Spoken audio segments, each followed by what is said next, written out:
Welcome back, Mando.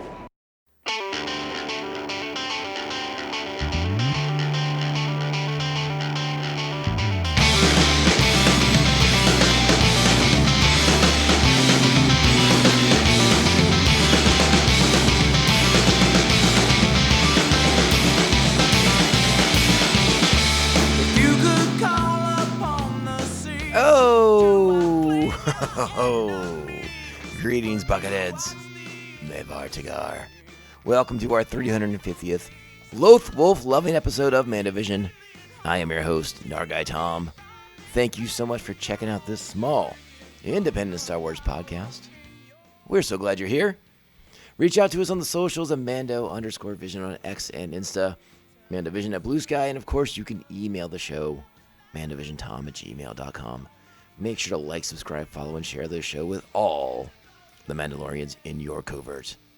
All right, Bucketheads, we are back for another exciting episode of our Star Wars Rebels rewatch series, and this is an episode that I have some nits to pick with sort of like the A story in it, but this episode really exists to sort of, again, put us on that path to the finale of the series. And Kanan even says something towards the end, like all the paths are coming together now. He says that later in the episode, and that's sort of how the series is being set up in this way as well. Like we're getting some threads, and we're about to start tying them all together to bring this puppy to a close. So yes, I will talk about my positives, a little bit of negatives is not necessarily even the right word. Just my little nits that I'll pick in this one. But they all serve sort of a greater purpose. They all serve sort of a greater good in a sense. So let's go ahead. I don't see why we should wait any longer. Let's just go ahead and get into it. Get the episode particulars for this one out of the way. This is Star Wars Rebels, Season 4, Episode 6, Flight of the Defender. Original air date was October 30th, 2017. Our plot for this week: Ezra and Sabine steal an Imperial prototype TIE fighter, but must rely on some unexpected help to escape from Thrawn. The primary cast for this week's episode: Taylor Gray is Ezra Bridger, Vanessa Marshall is Harrison Dula, Freddie Prinze Jr. is Kanan Jarrus, Tia Sakar is Sabine Wren, Steve Blum is Zeb Aurelius, Dave Filoni is Chopper, Mary Elizabeth McGlynn is Governor Price, Lars Mikkelsen is Grand Admiral Thrawn, Clancy Brown is Ryder Azadi, and Mario Vernazza is Vault Scaris. The episode directed by Sal Ruiz, written by Stephen Melching and Dave Filoni. And I think they got our main people in place, friends. Let's go ahead. Let's dive into the episode. You know what that means. It's time. Strap on your buckets. Let's go. Get out of here. We'll hold them off. You're going to have to relocate the covert. This is the way. This is the way. So once again, we are on Lothal, and we are staked out in front of an Imperial airfield, awaiting the arrival of the TIE Defender Elite. Again, the Rebels are our group on this staked out right now. It consists of Ryder Azadi, Zeb, Sabine, and Ezra. They are waiting for the arrival of the TIE Defender. They don't see it yet. They're skeptical. But Ryder Azadi's assured them that their contact swears that this is the location where they'll be doing the test flight for the new TIE Defender Elite. We see TIE fighters. We see TIE interceptors. But no TIE Defenders just yet.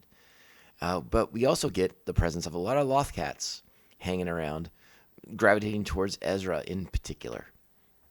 This is of note. This will play a big part in things through the episode. Ezra and his connection to Lothal, and the Lothcats' connection to him and Lothal at the same time. So eventually, the TIE Defender does arrive, and it is a pretty cool arrival. You know, it flies in so fast and so low and so sleek. It like blows the hats off of Ryder and even Sabine's helmet off of her own head.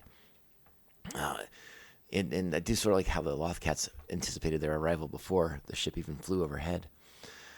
So yes, it arrives, and now they get their information, they get their data, they get the things they need to send back to Rebel Command about the TIE Defender, right? But it's not enough for Sabine. Sabine's like, no. Just pictures of a fancy ship, that's not going to cut it. We got to get down there, and we got to get the flight recorder out of that ship because we need data, information, concrete numbers that we can look at. And it's a personal nitpick of mine. I'm not going to lie. But this is also what these characters have done throughout the course of the show. So it's on track. It's on brand for them. But Sabine and Ezra push the envelope. They exceed their orders. They exceed their mandates, if you were. Zeb and Ryder are more than happy to call it a day. They've gotten what they came to get. And they stayed undetected to do it. So mission accomplished, right? Let's call it a day. Let's pack it in. Covert. We're covert.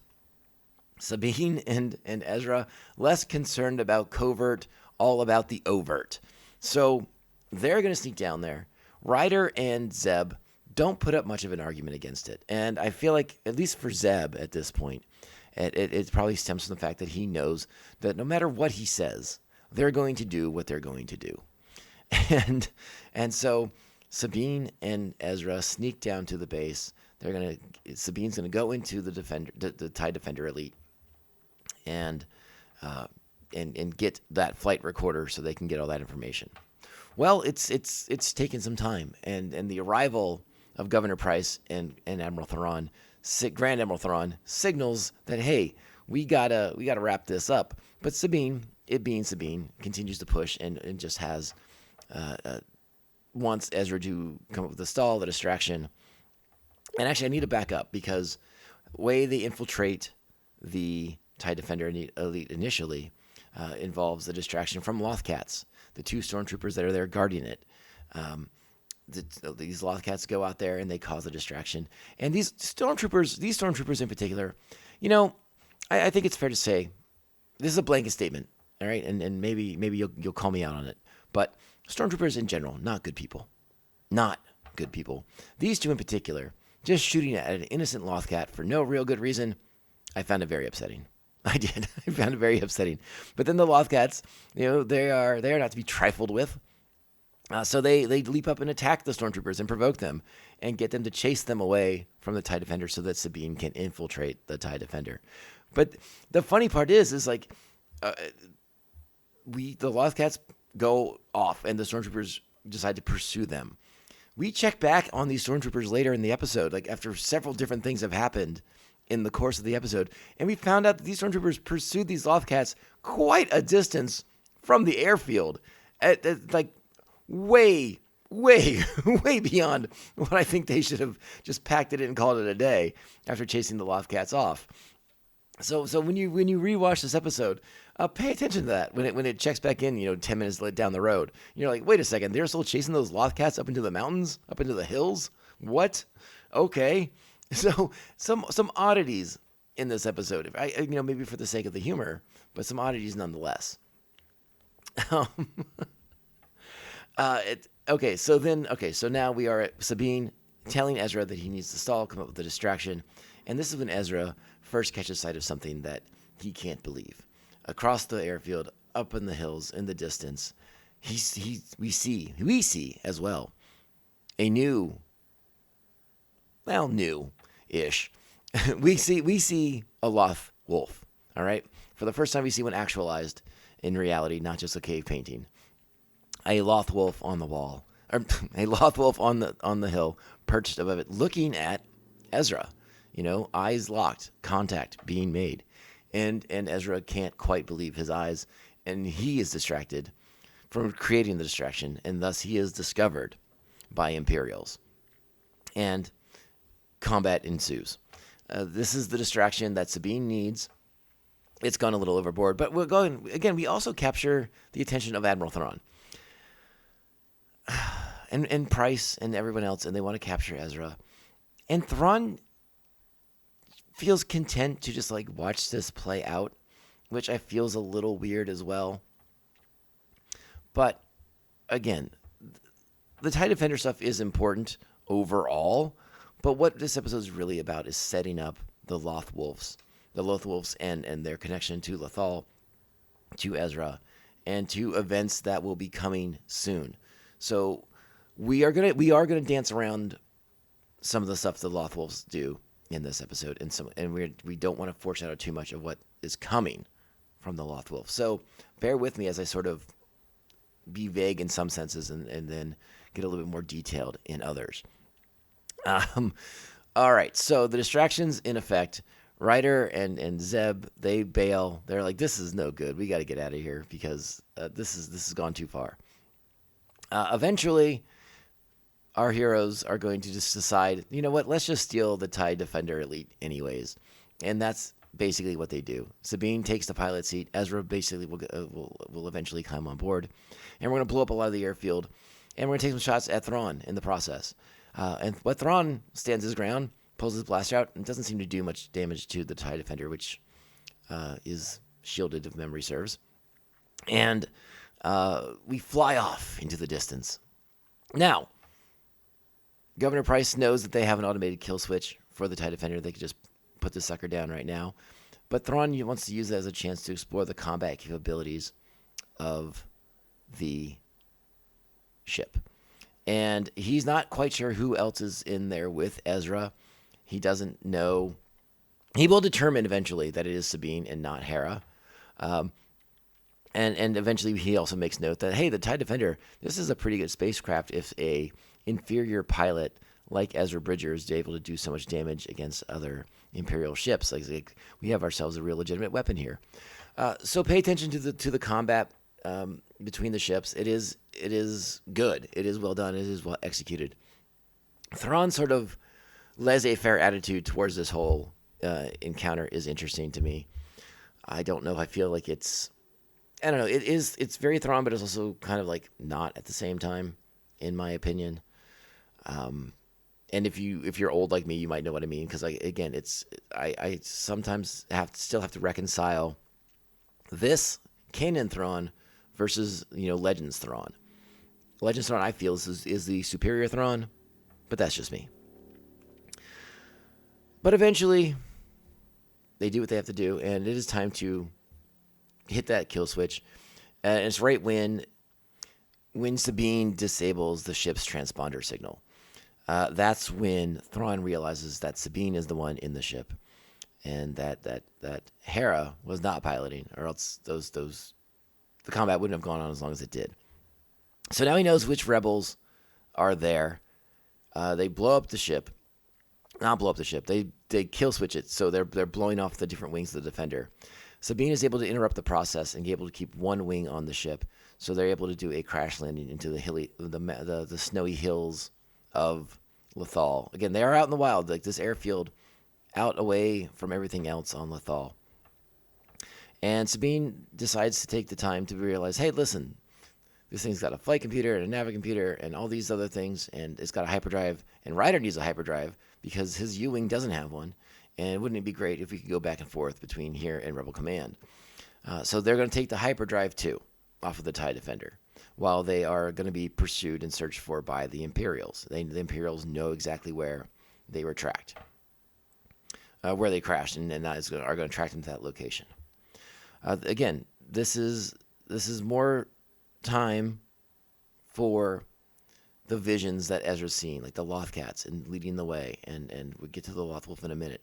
I want to cut back Ryder and Zeb hooking back up with Kanan and Hera aboard the Ghost, because now they know they've been monitoring Imperial communications. They know the ship is down. They know that the Imperials are going to be searching for we'll be searching for Sabine and Ezra, so they have to get to them first.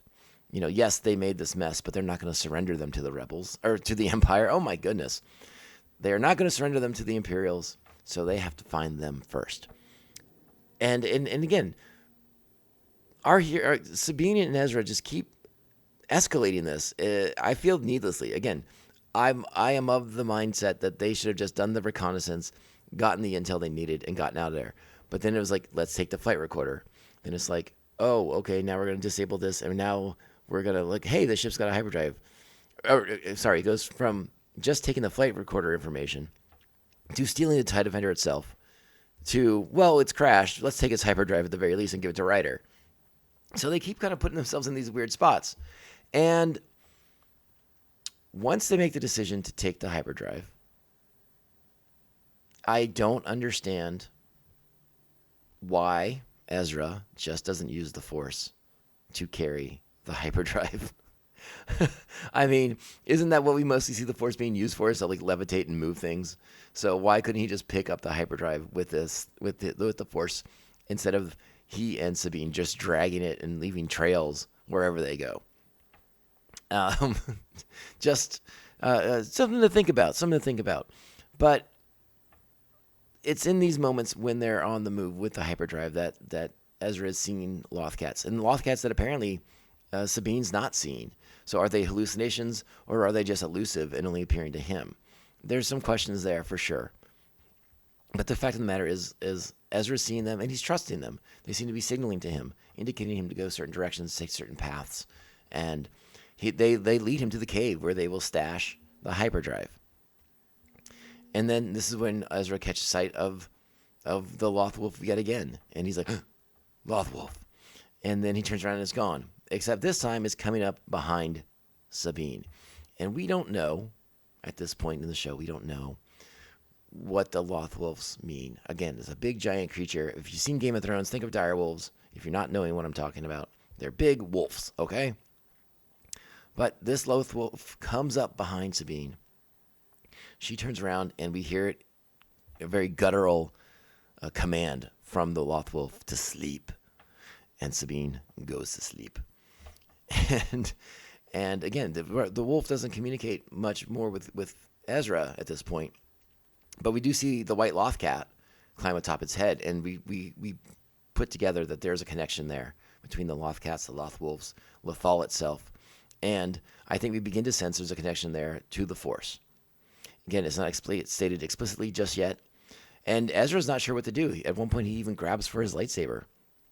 But he senses the calm. He senses through the Force that the Loth-Wolf is there to aid him.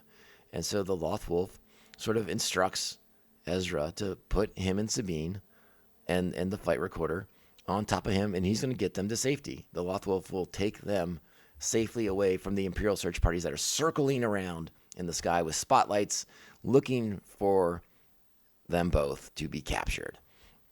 And the Loth-Wolf just takes off, runs, dead sprint, and evades the searchlights, and eventually they are away from the Imperial search party.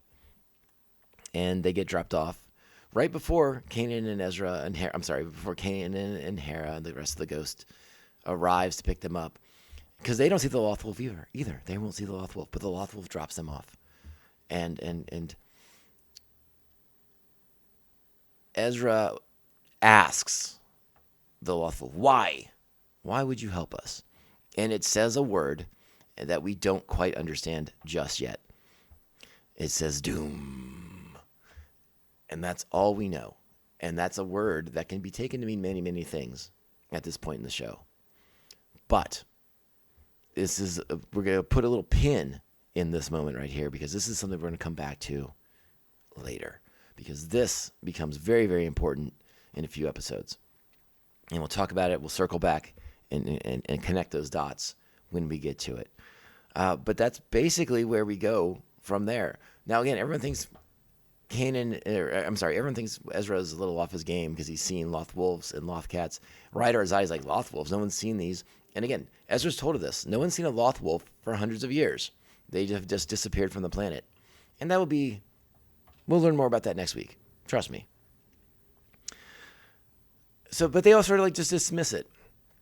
Except for Kanan, who talks to Ezra. And again, he says that line that all paths are coming together right now. So we know as an audience that everything's coming to a head. Everything's rocketing towards a conclusion here. And one that maybe we aren't prepared for emotionally at this point of the show. Again, a lot is coming up here. We have some big episodes coming up in the next few weeks. And this episode, much like some of the stuff we were setting up in last week's, they're going to pay off big time. But this week's in particular, yes, put a pin in the Loth-Wolf. Put a pin in what it says in its last words. Its words of doom. Put a pin in those. We will circle back because that's a big deal. and is going to land big time. All right, friends. The episode, again, I have my nits to pick. Again, I understand Sabine and Ezra are who they are. They're going to do what they do. I just wish maybe I'm just a guy. I like covert things. I'm a Splinter Cell guy. I like being sneaky. So them just being blatant and obvious, it grinds my gears a little bit. It's like sandpaper on my skin. Don't care for it. But again, they're going to do what they're going to do. And their actions drive a lot of what needs to happen with the Loth-Cats, the Loth-Wolves, and Ezra and his connection with them. So, again, they're my personal nitpicks. I don't think they diminish the show by any stretch, unless you're like me and maybe you kind of bristle against it. I do think it's about 7.5 bucket episode.